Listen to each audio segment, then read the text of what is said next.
Hey, what's going on, guys? This is Ryan Garrison, Sound REIA. I have with us today a pretty awesome investor and mortgage broker and former Washington resident, Brianna Newkirk, joining us. Brianna, why don't you take a second and introduce yourself, and I will go ahead and kick on your slides. Okay, thank you. I'm Brianna, like Ryan said, and a former Washington resident. I formerly worked in the mortgage industry. I started in 2008, just in the mortgage industry, and then I started originating in 2015. And I've closed or facilitated hundreds of loans and gone through nearly every aspect of the mortgage loan process. I dove first into loan assumption or head first into loan assumptions, just witnessing the majority of my clients get priced out of the market in 2022 and realizing this is a huge problem for everyone. And so that's the genesis of Loan Assumption Partners in trying to solve the problems that we're all facing. So what is a loan assumption? A mortgage loan assumption is when a home buyer takes over the existing mortgage of a property from the seller. The buyer essentially steps into the shoes of the seller and assumes the responsibility for the remaining payments in terms of the original mortgage. So if they have the home loan paid down to $400,000 and they started at a 30-year term and now they're at 25, you jump in at year 25. So it's beautiful because, those first handful of years are all interest anyways. And so you get to jump in at that shorter term and take it over as is. So what loans qualify? All government-backed loans are eligible to be assumed, FHA, VA, and USDA. Some conventional ARMs can be assumed, but it cannot have been converted to a fixed rate. So, there may not be as much tangible benefit with an ARM because it's typically adjusting with the market, but it is available on a case-by-case basis, and that's up to the loan servicer. Who can use them? So who can actually assume a loan? Any person can assume a mortgage, but it does need to be your principal residence. So for investment purposes, if you're thinking, gosh, how could I use this to my advantage for myself or either my clients? If you have the ability to live in the home for a year, then turn it into a rental, that would be an ideal scenario, kind of a house hacking term. But it does need to be a principal residence on the onset. This can also be a great solution for a divorce versus trying to refinance a former spouse off of the loan and then changing the rate and term. So if you've got a beautiful interest rate and the home is paid down and you don't want to refinance your spouse off, you can do a mortgage assumption and then assume that mortgage in its entirety. And then there is a clause that I'm looking into, so stay tuned in the FHA handbook that says there is a provision in the guidelines that say HUD approves second residence with an 85% loan to value. And I am still trying to get a straight answer on that. And so that is a stay tuned, but I just wanted to kind of put that in your ear. Benefits to the buyer. So why do they benefit from a loan assumption? So number one, there's the obvious lower rate opportunity and subsequently lower payments. So as we all know, interest rates are, nearly double what they were a couple years ago. So if you can step into the shoes of a seller with a 2 to even 4% interest rate, the savings is astronomical. Reduced loan terms, again, you take over at the term that they're currently at. Reduced fees, which I'll cover more of that shortly. There's no appraisal. And so the nice thing about that is that you don't have to worry, is the value going to come in? And then on the FHA loans, there's no upfront MIP because it's already been paid. It was paid on the onset of the mortgage, so the buyer doesn't have to pay it again. There is a limited VA funding fee of 0.5% on the existing loan amount for non-exempt veterans, but any person can assume a VA mortgage. So you don't have to be a veteran to assume a VA mortgage, and that is humongous. Benefits to the seller. So the benefit to the seller is you can maximize the profit for your home with the rate as a marketable asset. So it's no longer just my location, the condition of my home. Your interest rate is a marketable asset. Potentially decreased time on the market. So as people are becoming more savvy and aware of this, they are looking to purchase a home with an assumable rate. So if you're competing against a home that has similar terms and you can say, hey, you can step into my mortgage, you could potentially get your home sold quicker. No appraisal. The nice thing about the no appraisal, which so many of us know, is that if the seller doesn't have the funds to get their home ready to put on the market, that really decreases that burden to entry to put your home on the sale on the market, because you don't have to have an appraisal. So you're not worried about the appraiser saying, oh, the hand railing needs fixed or the siding needs fixed and it has to be done prior to close, because that's not a non-issue. And then number 4, no due on sale worry versus subject to transactions. So as we're kind of in the world of people doing subject to transactions, the big caveat to that is well, if the servicer finds out, they're going to call that no due potentially, because nobody went through the proper channels of assuming the mortgage appropriately. And so with this, an assumable loan makes it so it's legal in the eyes of the servicer, it's within contract, and so they can't hold the seller responsible because they're agreeing to it. It's already a part of their note. It was a part of the benefit of having the government loan. So there isn't that due on sale acceleration of the loan worry if the servicer finds out, because the servicer is the one approving it. Benefits to the agent. So this is huge. The opportunity to help clients who are priced out of the current market. So anybody in your book of business that was looking for homes and gave up in full discouragement, you can run back to them and say, hey, I have a solution for you. You can distinguish yourself as the expert in this. It's such a niche subject. So few people know about it that you really can distinguish yourself as the expert. You can potentially command a higher sales price for the interest rate for your clients, and then attract investor opportunities or investors looking for house hacking opportunities. And I did leave off on here, I didn't create a slide for lenders and for title and escrow, but title and escrow benefit because this is a traditional transaction and it will have title and escrow. And lenders, they benefit in the sense that even though they don't get paid because the origination does go through the current servicer, I will say there's an intangible benefit to the lender, because when a real estate agent says, hey, I'm going to accept an offer on said home, you're going to want to see a pre-approval letter. And they have to get pre-approved somewhere. And so I would say this is a great opportunity for lenders to give back to real estate agents who have been giving to them, to just have them pre-approve their borrowers for loan assumptions, even though they know they're not going to get paid for it.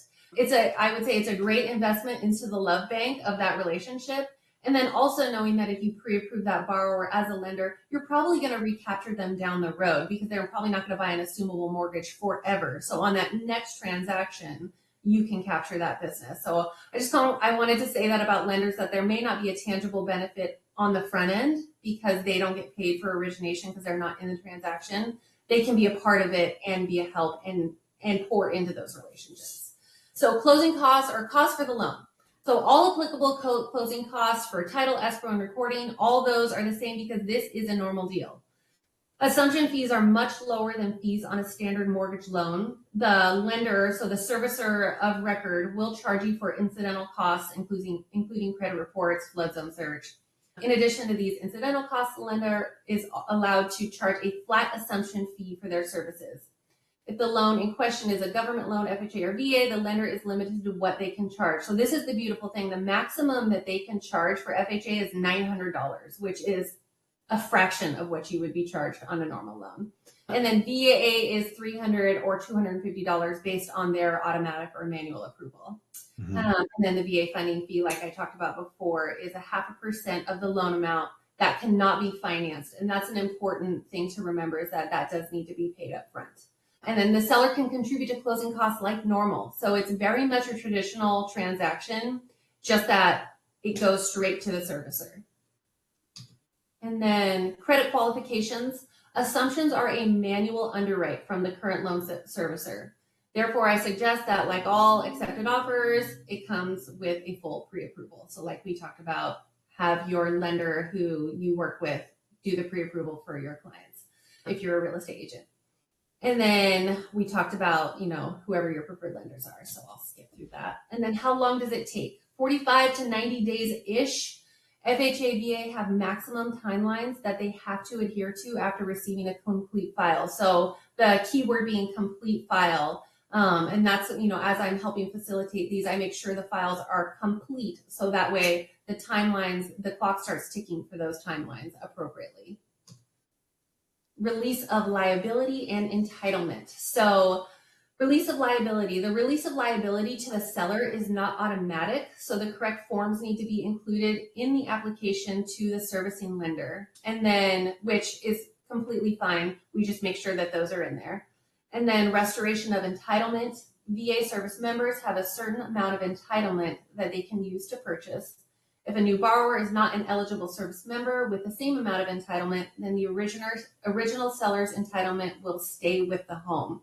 That's very important. So if you are a VA, if you use your VA benefit on your home and somebody's coming to assume your mortgage, unless they have that similar amount of entitlement, your current entitlement will stay with that home. And for some people, they may not care because they need to get out of the house, or sometimes in dual households, there'll be 2 VA entitlements. There are situations where people wouldn't care, but it is important to note. And then, can you resell? So after you assume a loan, are you stuck with it? And the answer is no. You can resell your assumed loan. However, you may want to wait at least a year-ish due to occupancy guidelines. Because if you buy it and you say, I'm going to live in it as a principal residence, and you turn around 2 months later and sell it, it probably doesn't look like it was going to be your principal residence to start with. So that's why I say year-ish. That's kind of an industry standard for occupancy. And then, can the seller be late on payments? So the person listing their home for sale, can they be in arrears? Yes. So that can be a part of the assumption as long as there were no loan modifications or other terms that invalidate the original assumption benefit. And we would check with the servicer on that. But, if the seller is $50,000 in arrears, that's still fine. It just needs to be a part of the assumption. It needs to be a part of the contract, which is great. Go ahead. So how would that work in your experience with the loan servicer? Like, do they require that the buyer gets that caught up? Do they require modifications agreed to with the assumption? Like what scenario, or do they just need to catch it up, in one lump sum? They have to catch it up in one lump sum at closing because they're not going to change the terms of that first mortgage. Okay. So it would need to be either part of what I call the equity gap of between the purchase price and the loan amount. So part of that equity gap would also be the arrears. So in this example, John and Jane want to assume the FHA home from Bill and Mary. Bill and Mary are selling their home for $600,000, but they owe $525,000. Their interest rate is 3.5%. Full monthly payment, including PITI, is $3,466. And then there's the original purchase. John and Susie would apply for a loan assumption with the current loan servicer to take over the existing mortgage of $525,000. John and Susie would need to pay the difference of the purchase price and loan amount to Bill and Mary. So that's that equity gap. So if you are buying a home for $600,000, but they only owe $525,000, you have to pay that equity gap. So this is really going to be important for people to know that they can either finance it, so a standalone second. They could complete a seller carryback if the seller was willing to carry back that equity gap, or they can receive it as a gift like a normal transaction. But either way, that equity gap is going to have to be satisfied in some manner, because if they want $600,000 for the home and they only owe $525,000, the lender's not going to allow you to change that first mortgage and finance it in. You have to either have the money, which this is usually great for people who are on their second home or thereafter, because they're usually using their equity from the sale of their home for that next portion, for that equity gap. So kind of something to think through for people, for real estate agents, for people purchasing. The equity gap is usually the biggest hurdle of what does the seller want for the home? How much is the loan? And can I come up with that equity gap as either a standalone second, carryback, or gift? And go ahead. I was going to say, and so you've seen the lender in first doesn't mind disclosed seller second on that, and being in No. And then I guess with that too. So what about the underwriting requirements, or if I'm skipping ahead, you can tell me, but No, you're fine.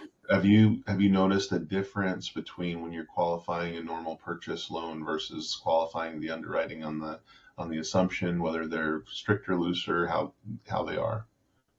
I'm going to say they're a little more strict because they're manual underwrites. So anytime something gets, when you do a loan and you get a refer, when you're trying to get an automatic approval, you get downgraded to a manual underwrite, and those get reviewed a little more strict, but I would say that it's nothing outrageous. We're talking credit score of 620, and then just having, a couple months of reserves and not having lates on your credit report and things of that nature. So some kind of just basic standard underwriting guidelines.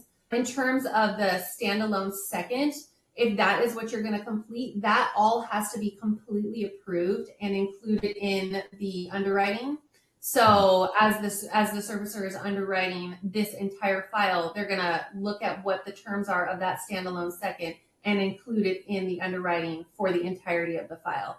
So that's what one is going to do. They would get that all ready and then have that on standby and submit it with the loan package. Gotcha. Yeah, I actually have one of these right now, and it's funny because something you mentioned earlier about the VA loans being able to be assumed by non-VA. In the listing agreement, in the listing description, the seller or their agent put that it has to be assumed by a VA, buyer, and so you said something about the entitlement. Do they only get their entitlement back if it's a VA buyer that assumes it? Yes. So maybe that's why they put that. Absolutely. And they have to agree to it. So it's not automatic. So the buyer has to have it and they have to agree to it. Mm-hmm. There's a form for that agreement. And then the other part was our normal pre-approval called for the sale of their existing home back in Georgia.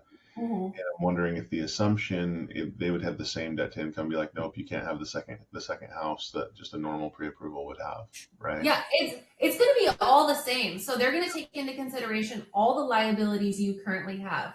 Mm-hmm. And so until you offload that liability of the other sale, that's going to be included in your DTI. Okay, perfect. So it's really nice because it adheres to kind of what we're all used to, just a little slower, and you don't have your choice of lender. So that's the difference.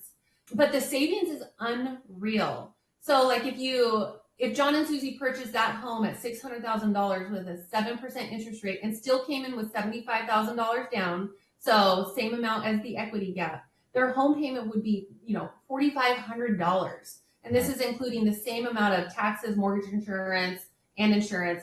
And that is over $1,000 a month in savings, which is just like, it's mind blowing to me. And it is so obvious why people are priced out of the market, because if we're talking about $1,000 for the same purchase price, and it really is just a matter of assuming someone's rate or buying new, to me, it's worth it to look for the assumable mortgage. Mm-hmm.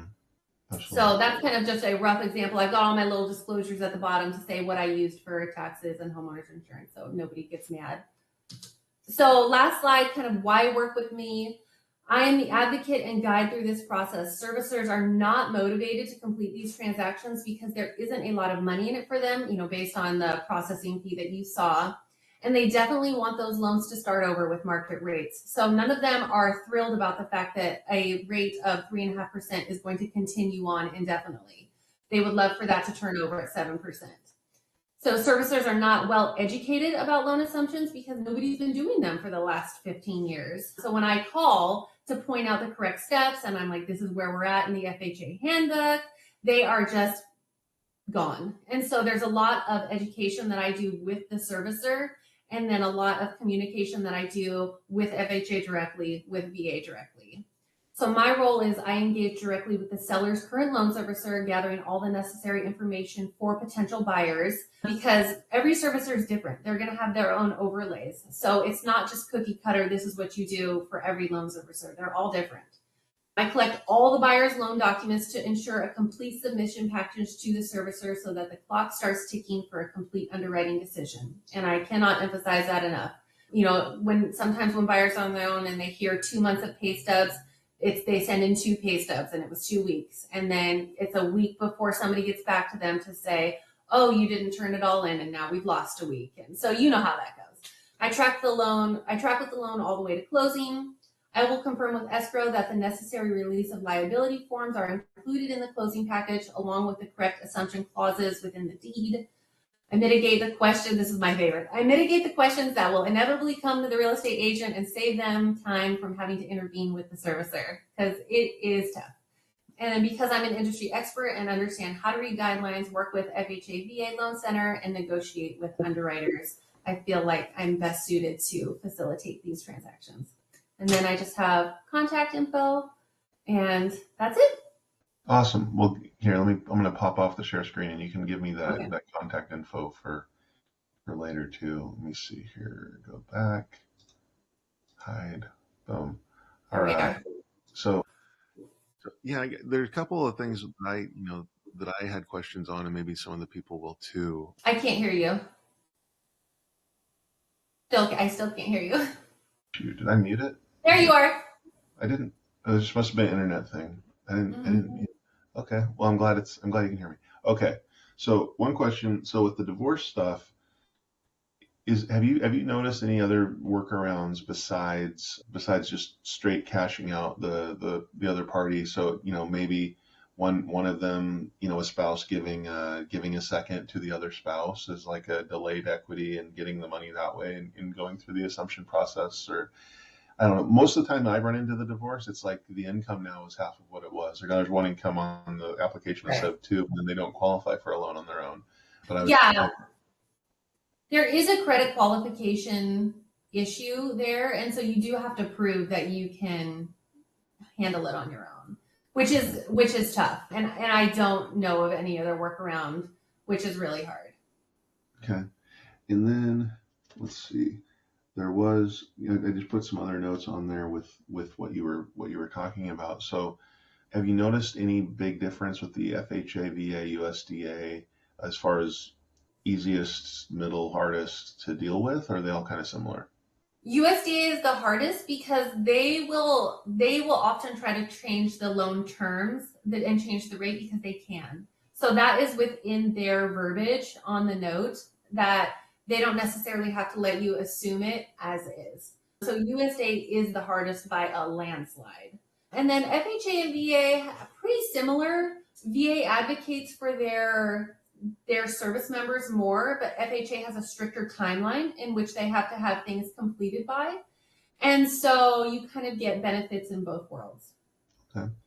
What would be a good data source if someone wanted to start targeting sellers that have loans that fit those criteria? So, that is a great question. I wanted to start talking to title companies Mhm. to see if they have that information, because right now it's just literally calling homes that are on the market saying, what kind of loan does your seller have? And I have to imagine that there is a better data source out there. I don't know what it is. If somebody does, please let us know. But I do often wonder if title companies have that information.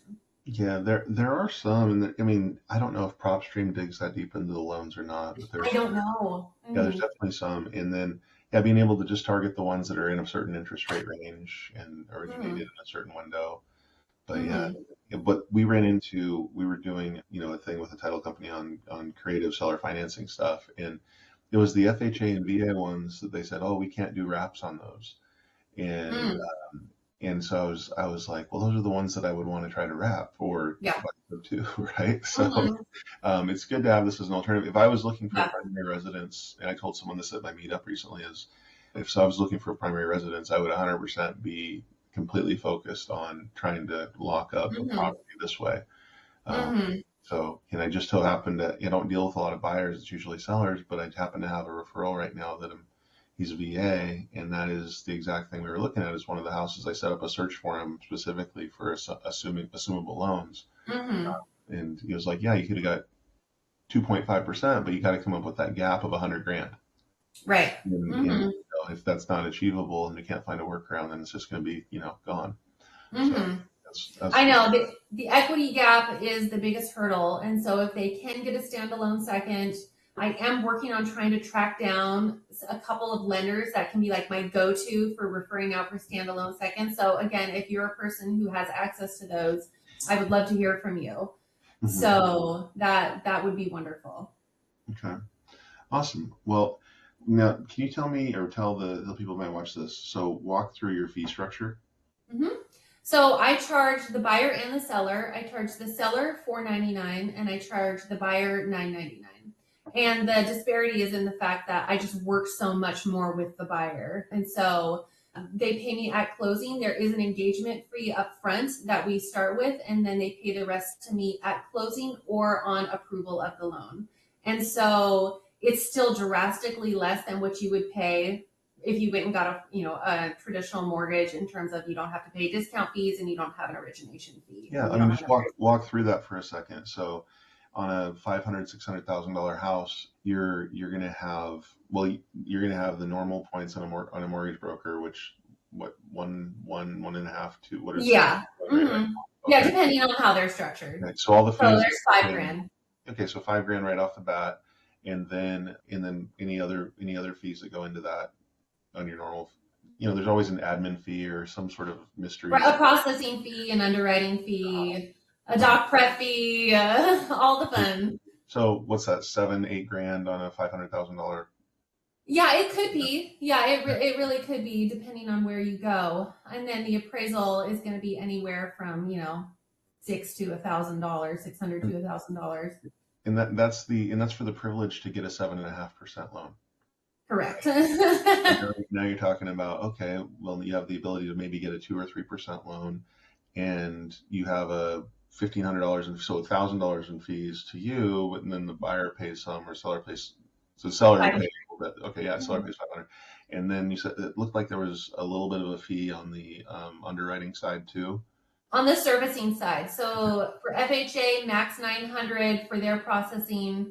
And then they can make you pay for like a flood cert and a credit report fee, which is probably in total $250.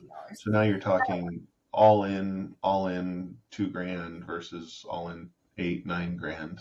Correct. It's a huge savings. Way better loan. Yeah, it's a monster savings, which makes me excited because I think everyone's winning. Like everyone gets a chance to win in this scenario. Yeah, no, I think it makes total sense, and I think you're onto something with it for sure. So when did you start doing this? I started this at the beginning of this year. Okay. The beginning of 2023, and have been working on it ever since. And what states can you help with?